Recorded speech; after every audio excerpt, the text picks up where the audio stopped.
ছাত্র ছাত্রীদের কোরআনে কারীম সবক প্রদান উপলক্ষে বাৎসরিক ওয়াজ ও দোয়া মাহফিলের আজকের দিনের সম্মানিত সভাপতি মুআজ্জাজ মুকাররম হযরত উলামায়ে কেরাম মুরব্বিয়ানে আযম আজিজ সালামা,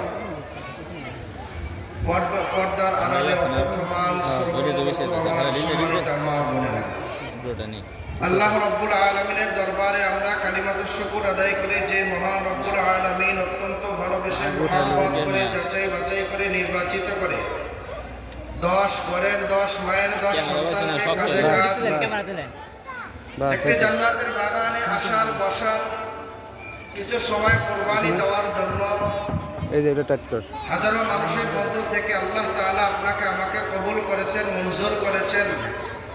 সেই সুবাদে মালিকের দরবারে প্রাণ ভরে মন ভরে উচ্চ আওয়াজে কালিমাতুশ শুকর আদায় করি আলহামদুলিল্লাহ। সম্মানিত মুহতারাম হাজিরিন, সময় একেবারে সংক্ষিপ্ত, বেশি কথাও বলা যাবে না, ভূমিকা ছাড়াই আলোচনার দিকে চলে যাচ্ছে। আল্লাহ রাব্বুল আলামিনের অসংখ্য অগণিত নাম রয়েছে, যে নামের মধ্যে আমরা অনেকে জানি আল্লাহ তাআলা 99টি নাম আছে, জানি না আমরা? কিন্তু আল্লাহ রাব্বুল আলামিনের নাম 99টা না, এর থেকে আরো অসংখ্য অগণিত নাম। কিন্তু রাসূল নবী সাল্লাল্লাহু আলাইহি ওয়াসাল্লাম হাদিসের মাধ্যমে আমাদেরকে জানিয়েছেন মাত্র 99টা। এই 99টি নামের মধ্যে অন্যতম একটা নাম হলো রহমান। আল্লাহ তাআলার একটা সিফাতে নামের হলো রহমান। রহমান শব্দের অর্থ হলো দয়ালু।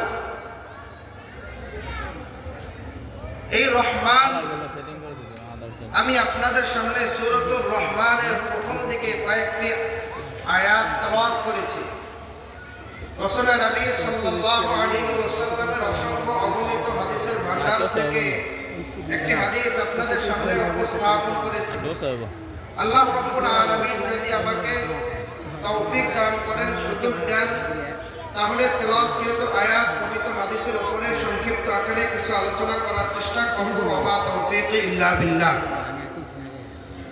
সম্মানিত মুহতারাম হাজিরিন, আমরা সকলেই জানি রাসূল আল্লাহ রাব্বুল আলামিনের সিফাতে নামের মধ্যে অন্যতম একটি নাম হলো রহমান। রহমান মক্কা নগরীর মধ্যে যখন সূরাতুর রহমান অবতীর্ণ হয়, সূরা আর রহমান অবতীর্ণ হওয়ার পরে মক্কা নগরীর লোকেরা আবু জাহেল, উতবা, শাইবা, ওলীদ ইবনে মুগীরা, বড় বড় কাফের মুশরিকদের লিডাররা বলতে লাগলো যে রহমান আবার কে? এই রহমানের কি পরিচয়? এ আবার কে? কোথায় তার ঘর, কোথায় বাড়ি, কি তার পরিচয়? এই রহমান সূরার আগে এই রহমানের পরিচয় দেওয়ার জন্য আল্লাহ রাব্বুল আলামিনের বন্ধু বিশ্ব নবী সাল্লাল্লাহু আলাইহি ওয়াসাল্লাম একটা আয়াত তেলাওয়াতের মাধ্যমে মক্কাবাসীদেরকে জানিয়ে দিলেন রহমানকে।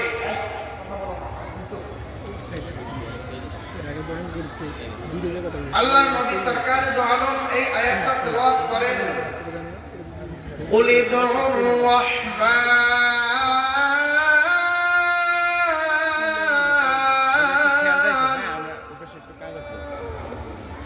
আল্লাহ রাব্বুল আলামিন কাফের মুশরিকরা ডাক দিয়া বলতেছে, রহমান নামে কে? কি তার পরিচয়? কোথায় বাড়ি, কোথায় ঘর? ও দুনিয়ার মুসলমান, আপনারা বলেন রহমানটা কে? আল্লাহ তাআলার সিফাতি নাম হলো রহমান। সূরাতুর রহমানের ফজিলত হলো, কোন মানুষ যদি স্বপ্নে যোগে যদি দেখে সূরাতুর রহমান তেলাওয়াত করতেছে, আল্লাহ রাব্বুল আলামিন ওই মানুষটাকে মক্কা নগরী অথবা কাবা বাইতুল্লাহ অথবা বাইতুল মুকাদ্দাসের প্রতিনিধি বানায়া দেন। সুবহানাল্লাহ।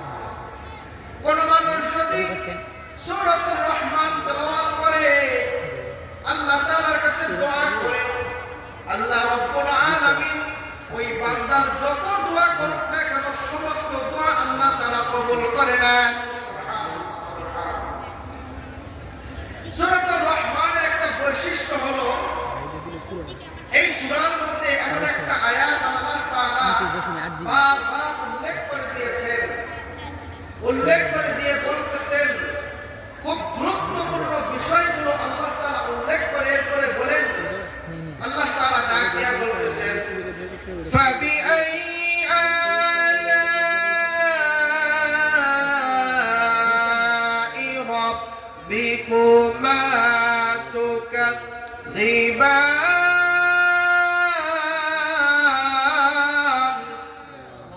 আল্লাহ রাব্বুল আলামিন বলেন এই আয়াতটা আল্লাহ তাআলা সূরাতুর রহমানের মধ্যে 31 বার উল্লেখ করেছেন। সুবহানাল্লাহ।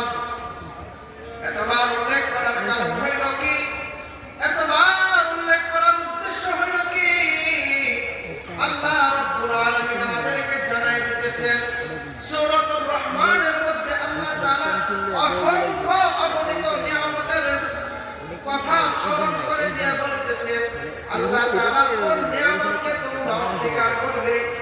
এই নিয়ামতের মধ্যে সর্বোত্তম উৎকৃষ্ট নিয়ামত হইল আল্লাহ রাব্বুল আলামিন আমাদের জন্য বর্তমান এখন নিয়ামতটা দিয়েছেন কোরআনের আলোচনা। এই আলোচনা শোনার জন্য কারা কারা প্রস্তুত আছে তারাই এই মজলিসে আসতে পারবে।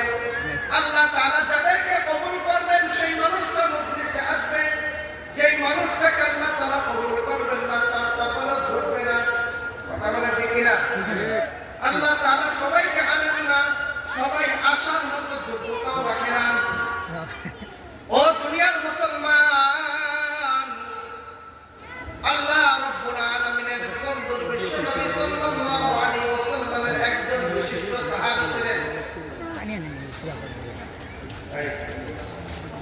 রাসূল নবী সাল্লাল্লাহু আলাইহি ওয়াসাল্লামের একজন সাহাবী হযরত আব্দুল্লাহ ইবনে মাসউদ রাদিয়াল্লাহু তাআলা আনহুর নাম শুনছেন আপনারা?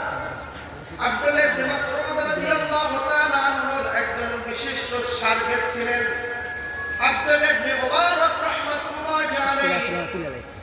আব্দুল্লাহ ইবনে মুবারক রাহমাতুল্লাহি আলাইহি তিনি একদিন বাজারে গেলেন একটা গোলাম ক্রয় করার জন্য।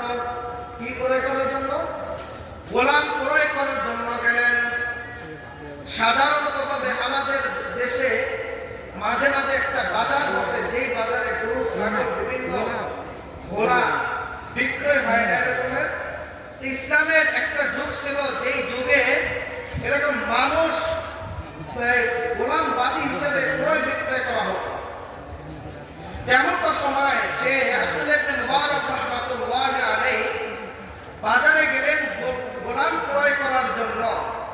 গিয়ে দেখলেন সন্ধ্যাবেলা গেছেন, যে দেখতেছে বাজার ভেঙে গেছে, এখন আর বাজারে তেমন জমজমাট নাই। ঠিক ওই মুহূর্তে আব্দুল্লাহ ইবনে মুবারক রাহমাতুল্লাহি আলাইহি যেতে যেতে দেখলেন বাজারে এক কোনায় বসে একজন মানুষ একটা বাঁধি নিয়ে বসে আছে।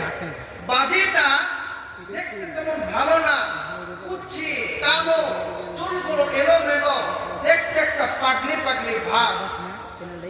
এই বাঁধির মালিকের সাথে কথাবার্তা দরদাম চুক্তি করতেছে। অমনি করে বাঁধিটা দাঁড়িয়ে আব্দুল্লাহ ইবনে মুবারককে ডাক দিয়ে বলতেছেন, হযরত জি আপনি কি আমাকে কিনে নিতে চান? তখন আব্দুল্লাহ ইবনে মুবারক রাহমাতুল্লাহি আলাইহি বললেন, হ্যাঁ আমি তো কিনে নেওয়ার জন্যই আসলাম। তখন এই বাদীটা একটা দুইটা শর্ত দিলেন, বললেন যে আপনি যদি আমাকে ক্রয় করে নিতে চান তাহলে আমার দুইটা শর্ত আপনাকে মেনে নিতে হবে। এক নাম্বার শর্ত হইল রাত্র যখন হয়ে যাবে, দিনের বেলা আপনি যতই কাজ দেন আমাকে কোনো কাজ করতে আমার কোনো দ্বিধা নাই, কোনো আপত্তি নাই। যখন সন্ধ্যা ঘনিয়ে আসবে সন্ধ্যার পর থেকে আপনি আমাকে ছেড়ে দিবেন, আমাকে আমার অবস্থায় রেখে দিবেন, আমাকে আপনার কোনো কাজে লাগাইতে পারবেন না। দ্বিতীয় নাম্বার শর্ত হইল মুসলমান, গুরুত্বপূর্ণ একটা শর্ত, যে শর্তের মধ্যে আমরাও নাই। এই শর্তটা হলো আব্দুল্লাহ ইবনে মুবারক রাহমাতুল্লাহি আলাইহি বলতেছেন, যখন মসজিদের মিনার থেকে আযানের ধ্বনি আসবে, আযানের ধ্বনি আসার সঙ্গে সঙ্গে আমাকে আমার অবস্থায় ছেড়ে দেবে, আমি আমার রবের ইবাদত বندگی করব, আসমানের মালিকের ইবাদত করব, আমার মালিকের ইবাদত করব। আপনার কোনো কাজের জন্য আর বলতে পারবেন না। এই দুই সময় বাদ দিয়ে আপনি যত কাজের কথা বলেন না কেন, সমস্ত কাজগুলো আমি এক কায়মা বাক্যে মেনে নিব। আপনার কথা আমি সমস্ত কাজগুলো করব, আমার দুইটা শর্ত আপনি যদি মেনে নেন। আব্দুল্লাহ ইবনে মুবারক রাহমাতুল্লাহি আলাইহি তাকে ক্রয় করে নিয়ে আসলেন বাড়িতে। আব্দুল্লাহ ইবনে মুবারকের ঘরের পাশে একটা কামরার মধ্যে তাকে অবস্থান করার জন্য, তার থাকার জন্য ব্যবস্থা করে দিলেন।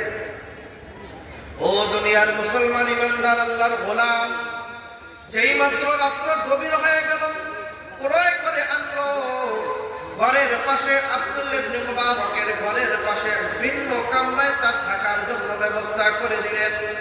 যেই মাত্র ব্যবস্থা করলেন, রাত্র যখন গভীর হয়ে গেল, অমনি করে কোথা থেকে যেন গুনগুন গুনগুন কান্নার আওয়াজ আব্দুল্লাহ ইবনে মুবারকের কানে বাজতেছে। এখন চতুর্দিকে খোঁজাখুঁজি করতেছে, কোথা থেকে আসলো, কোথা থেকে আসলো। চতুর্দিকে খোঁজাখুঁজি করে আর দিশে না পেয়ে এই ঘুরতে ঘুরতে ওই বাদীর দরজার সামনে এসে দাঁড়ায় দেখতেছে, বাদী দুই রাকাত নামাজ পড়ে হাত তুলে আল্লাহ তাআলার কাছে বলতেছে, ও গোলাম, আমি হইলাম মালিক, তুই হলে গোলাম, তুই আমাকে আমার কথা অনুযায়ী তুই আমাকে মাফ করে দে। এখানে বলা দরকার ছিল, আমি হইলাম তোমার গোলাম, তুমি হইলাম আমার মালিক, মালিক হইয়া গোলামকে মাফ করে দেয়, এটা বলা দরকার ছিল না। কিন্তু তিনি কি বললেন উল্টাটা, যে আমি হইলাম মালিক, তুমি হইলাম গোলাম, গোলাম হয়ে মালিক যা বলে সেটাই করবে, সুতরাং তুমি আমাকে মাফ করে দাও। আব্দুল্লাহ ইবনে মুবারক রাহমাতুল্লাহি আলাইহি পিছন দিক থেকে একটু আস্ত করে আঘাত করে বললেন, বাদী রে, তুই কেমন কথা বললি, তুই কেমন কথা বললি, এই কথা তোর মুখে শোভা পায় না। ভাইরা আমার, মুসলমান বন্ধুরা আমার, বাদীটা ডাক দিয়ে বলতেছে, আমি যা বলেছি এটাই সত্য বলেছি, এটাই ঠিক বলেছি। বাদীকে ডাক দিয়া বললে, বাদী তুই কেমন করে বললি? বাদী উল্টা পাল্টা প্রশ্ন করে মালিক দিয়ে বলতেছে আব্দুল্লাহ ইবনে মুবারককে, তাকে বলতেছে, ও মালিক, আপনি জানেন, আপনি অসংখ্য হাদিসের খবর রাখেন, আমার কাছেও একটা হাদিসের খবর আছে, আমার কাছেও একটা হাদিসের সংবাদ আছে। যে হাদিসটা হলো আবু হুরায়রা রাদিয়াল্লাহু তাআলা আনহু থেকে বর্ণিত, রাসূলুল্লাহ সাল্লাল্লাহু আলাইহি ওয়াসাল্লাম বললেন, যেই মানুষটাকে আল্লাহ তাআলা ভালোবাসেন, যেই মানুষটাকে আল্লাহ তাআলা মুহাব্বত করেন, ওই মানুষটাকে মৃত্যুর আগে হলো নেক কাজ করে তারপরে মৃত্যুর বিছানায় শোয়া দেয়। এই জন্য নেক কাজ করার জন্য আল্লাহ তাআলা তৌফিক দরকার আছে না নাই? আওয়াজ দিয়া বলেন, আছে না নাই? আল্লাহ তাআলা তৌফিক দরকার। যাকে তৌফিক দেন সে মাহফিলে প্যান্ডেলে আসে আলোচনা করে, যাকে তৌফিক দেন না, আসতেও পারে না, তার দোকান আড্ডাবাজি করে বা বিভিন্ন অশ্লীল পরিবেশের মধ্যে থাকে, টিভি মিডিয়া নিয়ে থাকে, এই মানুষটা দিনের আলোচনা শুনতেও পারে না, দিন পরিবর্তন করতে পারে না, নিজেকেও পরিবর্তন করতে পারে না। কথা বলে ঠিক কিনা? এই জন্য আমরা যে আসলাম, আমরা নিজের বলে আসলাম না আল্লাহ তাআলা আনছেন? নিজের ক্ষমতায় আসছি? আল্লাহ তাআলা এনেছেন। নিজের স্বার্থের বলে, অর্থের বলে, টাকার বলে, ক্ষমতার বলে আমরা আসি না। কথা বলে ঠিক কিনা? ও দুনিয়ার মুসলমান, আল্লাহ রাব্বুল আলামিনের আল্লাহ রাব্বুল আলামিন তিনি আলোচনা করে বলতেছেন, আর রহমান আল্লামাল কুরআন খালাকাল ইনসান। আল্লাহ রাব্বুল আলামিন বলেন, আল্লামাল কুরআন, কুরআন শিক্ষা দিয়েছেন কে? আল্লাহ।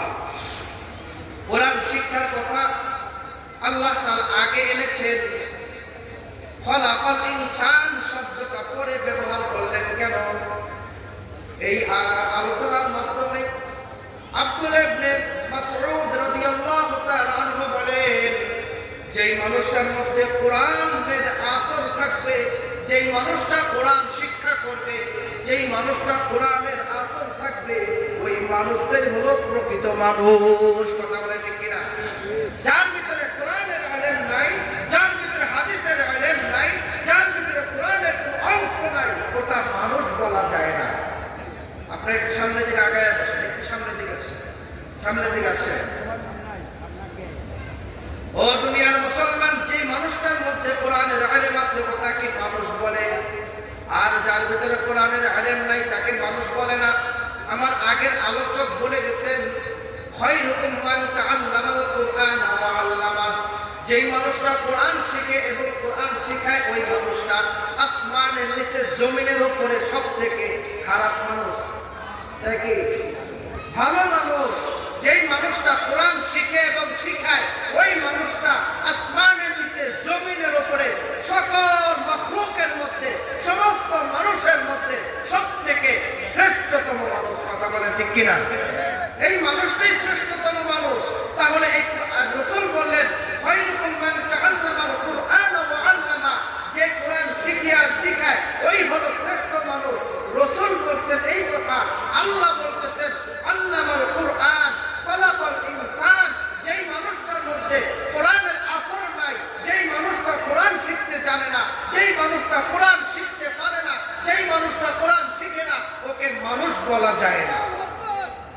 কথা বলেন ঠিক কিনা? ওকে মানুষ বলা যায়?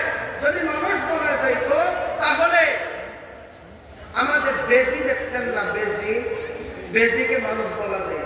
বেজি এত বড় ডাক্তার, ওকে যদি কোনো সাপ, কোনো হিংস্র কোনো প্রাণী কামড় দেয়, ও বেজি কিন্তু সহজে মরে না। মরে না। এরকমের একটা ঘটনা আমাদের বুজুর্গগণে দিন তিনি বলে গেছেন। শাহ আশরাফ আলী থানভী আলাইহির রহমান, নাম শুনছেন না? আশরাফ আলী থানভী, তিনি একটা কিতাবের মধ্যে লিখছেন, ইন্ডিয়ার মধ্যে অনেক বানরের আক্রমণ চলে, বানরের উৎপাত চলে। সাধারণত এখন বর্তমানে পুরান ঢাকার মধ্যে যারা গেছেন তারা দেখছেন বানরের আক্রমণ কিরকম। জান্নাত থেকে নবাবপুরে তাই জান্নাত থেকে সাবান নিয়ে যায়, মোবাইল নিয়ে যায়, কাপড় নিয়ে যায়, গামছা নিয়ে যায়, এরকম হয় না?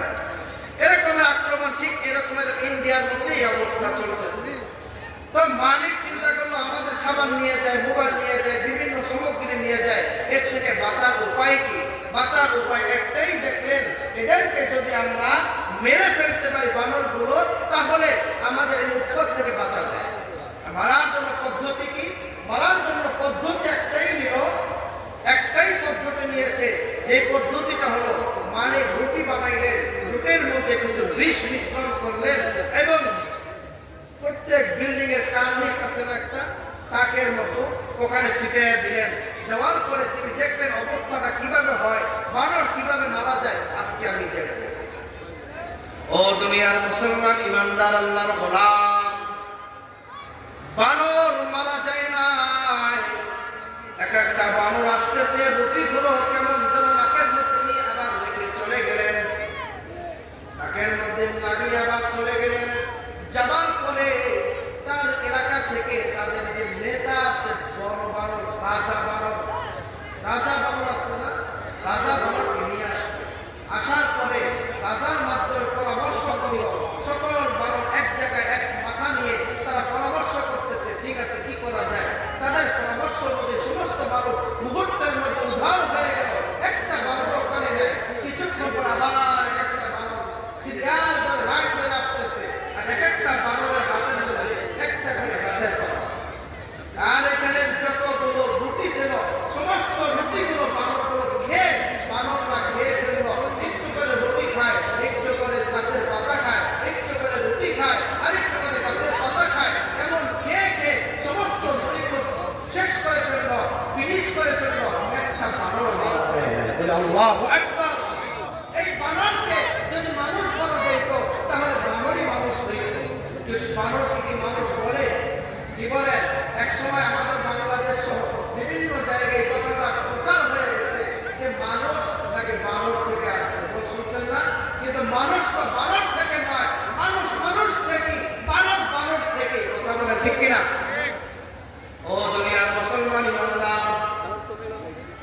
যেই মানুষটা কোরআন তেলাওয়াত করবে, কোরআন শিখবে, কোরআন অনুযায়ী আমল করবে, আল্লাহ রাব্বুল আলামিন এই মানুষটাকে উত্তম জাযা খায়র দিবেন, উত্তম সন্তান হিসেবে দিবেন। কেমন সন্তান দিবেন? যেই মানুষটা কোরআন তেলাওয়াত করে, আল্লাহ রাসূল সাল্লাল্লাহু আলাইহি ওয়াসাল্লাম বলেন, মান ক্বারাআল কুরআন ফাস্তাযহারাহু ফাআহাল্লা হালালাহু ওয়া হাররামা হারামাহু আদখালাহু আল্লাহুল জান্নাহ। বিশ্বনবী সাল্লাল্লাহু আলাইহি ওয়াসাল্লাম বলেন, মান ক্বারাআল কুরআন, যেই মানুষটা কোরআন তেলাওয়াত করে, কোরআনের হাফেজ যারা হবে, কোরআন তেলাওয়াত যারা করবে, মান ক্বারাআল কুরআন ফাস্তাযহারাহু ফাআহাল্লা হালালাহু ওয়া হাররামা হারামাহু, এবং ওই কোরআনে কি বলেছে, কোরআনে যে বিষয়টাকে হালাল বলেছে হালাল হিসেবে গ্রহণ করে, কোরআনে যে বিষয়টাকে হারাম বলেছে হারাম।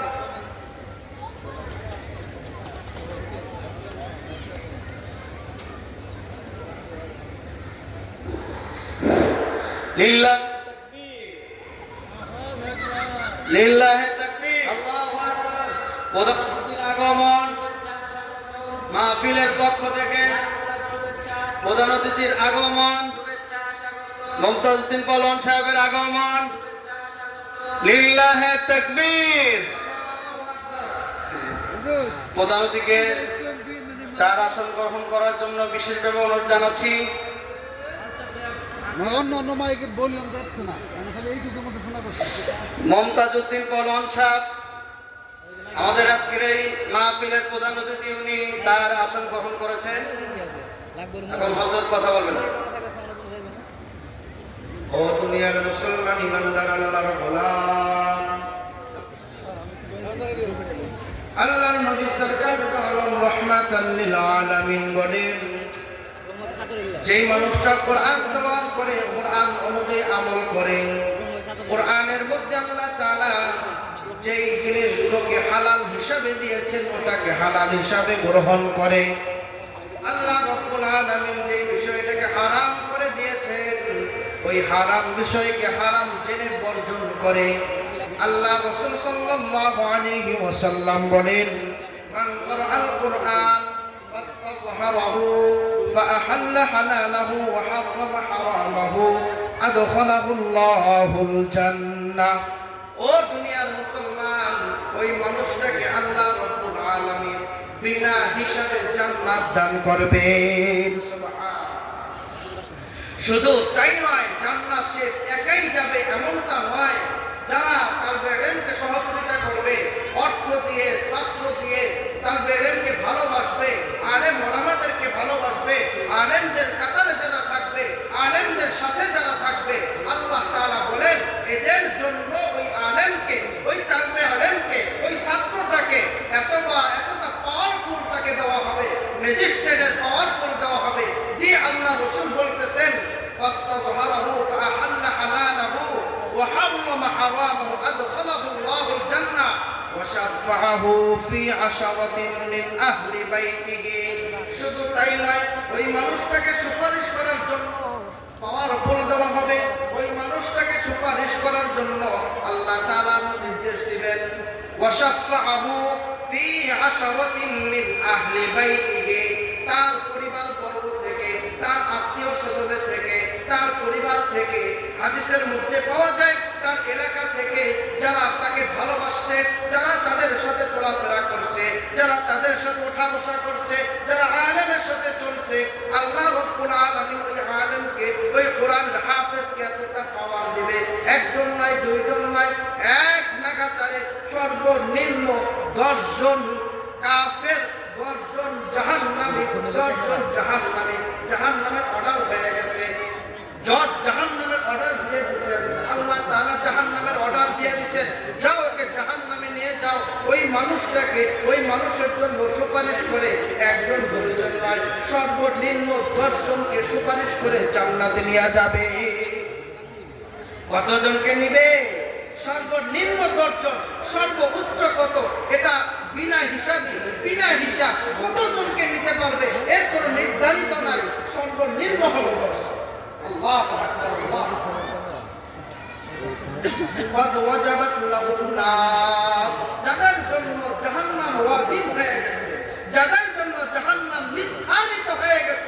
এই সমস্ত মানুষদের মধ্যে থেকে 10 জন সর্বনিম্ন তাদেরকে নিয়ে। এখন আমরা আলেমদের সাথে নাই, আমরা কোরআনের সাথে থাকতে চাই না, আমরা মসজিদের সাথে থাকতে চাই না, আমরা মাদ্রাসার সাথে থাকতে চাই না। আমাদের অবস্থা হয়েছে আমরা থাকি এমপি মন্ত্রীদের সাথে, আমরা থাকি জাহান্নামী যারা, জাহান্নামের যাত্রী যারা তাদের সাথে, আমরা থাকি যাদের টাকা আছে তাদের সাথে, আমরা থাকি যাদের পয়সা আছে, যাদের সম্মান আছে, দুনিয়াবি ইজ্জত আছে তাদের সাথে থাকি। আমরা আলেমদের সাথে থাকতে চাই না। কথা বলে ঠিক কিনা? কারণ আলেমদের সাথে এক শ্রেণীর মানুষ আমাদের সামনে আছে, যেই মানুষগুলো আপনাকে আমাকে আলেমদের থেকে বিচ্ছিন্ন করে দেয়, আপনাকে আমাকে কোরআন থেকে বিচ্ছিন্ন করে দেয়, আপনাকে আমাকে হাদিস থেকে বিচ্ছিন্ন করে, মাদ্রাসা থেকে বিচ্ছিন্ন করে। এমন মানুষ আছে না নাই? এমন মানুষ আছে যারা কোরআন পছন্দ করে না, নামাজ পছন্দ করে না, কোরআন তেলাওয়াত পছন্দ করে না, কোরআনের আলোচনা পছন্দ করে না। এমন মানুষ আছে না?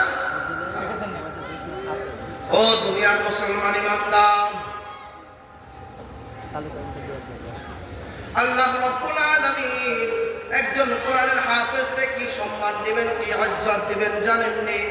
যারা মাদ্রাসায় পড়ে কোরআনের হাফেজ হয়ে যায়, আল্লাহ রাব্বুল আলামিন দুনিয়াতে ইজ্জত দান করে। কোন কোরআনের হাফেজ দুনিয়ায় আজ পর্যন্ত যার মধ্যে ন্যূনতম আমল আছে, এই সমস্ত কোরআনের হাফেজদেরকে আমার নজরে নাই, আপনারাও দেখাইতে পারবেন না। কোন হাফেজ কোন দায়িত্ব ছাড়া রয়েছে, কর্ম ছাড়া আছে, কর্মহীন এমন কেউ কোনো না কোনো কর্ম সে করতেছে। দুনিয়ার মধ্যে তো সম্মানজনক সে খাবার পাইতেছে, দুনিয়ার মধ্যে ইজ্জতওয়ালা খানা পাইতেছে। শুধু তাই নয়, আখিরাতে তাকে ইজ্জত কেমন দিবেন হাদিসের মধ্যে পাওয়া যায়। রাসূল নবী সাল্লাল্লাহু আলাইহি ওয়াসাল্লাম বলেন, যেই মানুষটা কোরআনের হাফেজ হয়েছে, শুধু কোরআনের হাফেজ হলো, এই হাফেজের জন্য একটা নয়, দুইটা নয়, দুনিয়ার মধ্যে 100 তলার মতো বাড়ি আছে, 120 তলাও বাড়ি আছে পৃথিবীতে। দুবাইতে আছে না? কিন্তু আল্লাহ রাব্বুল আলামিন তাকে এমনটা নয়, তাকে 100 নয়, 200 নয়, 1000 নয়, 2000 নয়, হাদিসের মধ্যে পাওয়া যায় 6666 তলার একটা বাড়ি তাকে দান করবেন। সুবহানাল্লাহ। শুধু কোরআনের হাফেজের এই সম্মান, মা বাবাকে সম্মান দিবেন না? আল্লাহ রাসূল সাল্লাল্লাহু আলাইহি ওয়াসাল্লাম বলেন, যেই হাফেজ হবে তার মা এবং বাবাকে এরকমের চেয়ার যেভাবে বসছে হাসরের ময়দানে, মুক্তার সিংহাসন, স্বর্ণের থেকেও দামি মুক্তার সিংহাসনে তাদেরকে বসাইয়া দেওয়া হবে। সুবহানাল্লাহ। শুধু তাই নয়, দুনিয়ার মুসলমান, কোরআনের হাফেজের মা বাবার মাথার উপরে এমন একটা টুপি পরাইবেন, যেই টুপিটার আলো এত পরিমাণ হবে, সূর্যের আলো যেমন তার থেকে অধিক কিরণ হবে। প্রশ্ন আসতে পারে, তাহলে তো মানুষ সূর্যের দিকে তাকাইতে পারে না, এখন তখন কিভাবে তাকাবে? ও দুনিয়ার মুসলমান, চন্দ্রের আলো দেখছেন নাকি? চাঁদের আলো, চাঁদের দিকে তাকাইলে কারো কি চোখে কোনো সমস্যা হয় নাকি?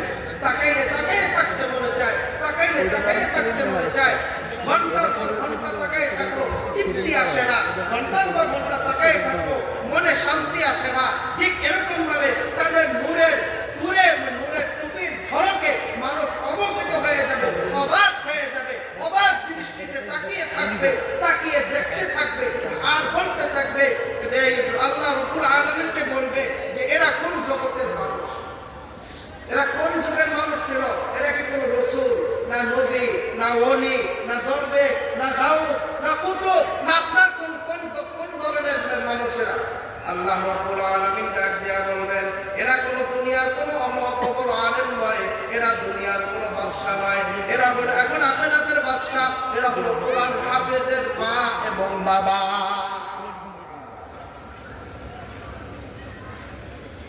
ও দুনিয়ার মুসলমান ইমানদার আল্লাহর গোলাম, এই জন্য কোরআনের হাফেজের মা বাবা হতে চাই কারা কারা? মাদেরকে বলি, আপনারা কি চান না আপনার সন্তানটা শত শত মানুষের ইমামতি করুক? আপনার সন্তানটা আপনি মারা গেলে আপনার জানাজা নামাজটা পড়াবে, আপনার বাবা মারা গেলে আপনার বাবার জানাজা নামাজটা পড়াবে।